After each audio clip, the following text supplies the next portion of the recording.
আজকে আমরা মহাসড়ক অবরোধ করছি। আমাদের 500 শ্রমিকদের ওয়েসেল ফার্মার 500 শ্রমিকদের ছাঁটাই করছে।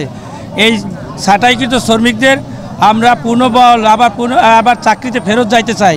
যতক্ষণ পর্যন্ত না দিবে চাকরি ততক্ষণ পর্যন্ত এই আন্দোলন চলমান থাকবে। আমরা চাই অতি দ্রুতই এই সমাধান হোক, আমরা আবার চাকরিতে ফেরত যাই। আমরা এক মুহূর্ত রাস্তায় থাকতে চাই না। আমাদের চাকরি ফেরত দিলে আমরা এখনই চাকরিতে জয়েন করবো, আমরা রাস্তা ছেড়ে দেব। আমাদের মিটিংয়ে ডিসি সাহেব বরাবর আমরা বসছিলাম। আমাদের শ্রমিকদের পক্ষের কোনো কথাই শোনে নাই।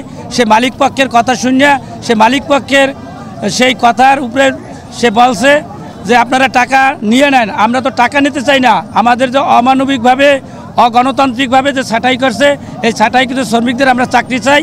এই চাকরিতে আমাদের বহাল রাখতে হবে। জানেন যে ঠিক 15 দিন আগে অফসোসা লাইনে যেভাবে 500 শ্রমিককে ছাঁটাই করা হয়েছে, এটা একদিকে যেরকম অমানবিক, আরেকদিকে ট্রেড ইউনিয়ন করার কারণে এই ধরনের ছাঁটাই, এটা সম্পূর্ণ বেআইনি। এবং কিন্তু আমরা দেখলাম যে প্রশাসন মালিকের পক্ষেই কথা বলেন এবং এই ছাঁটাই বহাল রাখার পক্ষেই কথা বলেন। এখানে যারা ছাঁটাই হয়েছে তাদের অর্ধেকের বেশি শ্রমিকরা হচ্ছে গত বছর স্থায়ীকরণ হয়েছে, তারা এখান থেকে প্রায় কিছুই পাবে না, খুবই সামান্য কিছু পাবে। ফলে আমরা মনে করি স্থায়ী শ্রমিক ছাঁটাই করে অস্থায়ী শ্রমিক নিয়োগ করতে চাচ্ছেন উনি, ট্রেড ইউনিয়ন অধিকার উনি ক্ষুণ্ণ করতে চাচ্ছেন। এর মধ্যে বেআইনি কার্যক্রম উনি করেছেন, অমানবিক কার্যক্রমও করেছেন। আমরা অবিলম্বে এই ছাঁটাইয়ের সিদ্ধান্তটা প্রত্যাহারের দাবি জানাই। এবং স্যালাইনের যে শ্রমিকরা তারা এ পর্যন্ত নানান কর্মসূচি করেছে, আজকে বাধ্য হয়ে তারা মহাসড়কে এসেছে। এরপরে তারা ধারাবাহিকভাবে কর্মসূচি দেবে বলেই আমরা শুনতে পেরেছি এবং তারা যে কর্মসূচি দেবে তার সাথে আমরা একাত্ম থাকব। আমাদের দাবি, আমাদের চাকরি ফেরত চাই। আমরা যদি চাকরি ফেরত না পাই তাহলে আমরা চৌমাথা অবরোধ করছি, এরপর দপদপে অবরোধ করব, এরপর নতুন অবরোধ করব। তাও তো যদি না হয় ঢাকায় লং মার্চে যাবো।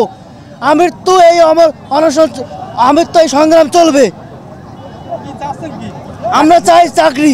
মালিক যদি এখনই বলে চাকরি, আমরা এখনই রাস্তা ছেড়ে আমরা চাকরিতে ফেরত যাব। আমরা জনগণের ভোগান্তি চাই না। আমরা এখনই বললে এখনই চলে যাব।